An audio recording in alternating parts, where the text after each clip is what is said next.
मला पण असंच सगळं स्ट्रगल करावं लागलं. ABCDतून सगळी सुरुवात करावी लागली. मला अजिबात सोपा नव्हता हा प्रवास. उलट मी तर म्हणते की मला जरा जास्तच कठीण गेलं हे सगळं इंडस्ट्रीमध्ये.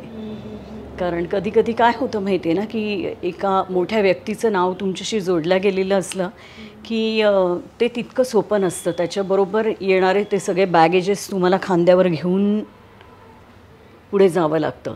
त्यामुळे माझ्या वडिलांचं नाव हे माझ्यासाठी बरेचदा प्रॉब्लेमच झालेला आहे त्याच्यामुळे. नाही आणि आम्हाला असं वाटतं की राजा गोसावींची मुलगी, राजा गोसावी म्हणजे साक्षात अभिनयाची युनिव्हर्सिटी अख्खी तुझ्या घरात असताना सुद्धा तुझं म्हणणं आहे की तुला स्ट्रगल करावं लागलं. हो, स्ट्रगल करावं लागलं. म्हणजे काय झालं की बघतानाच माझ्याकडे असं बघितलं गेलं की तुला काय प्रॉब्लेम आहे, तू तर एवढ्या मोठ्या नटाची मुलगी आहेस.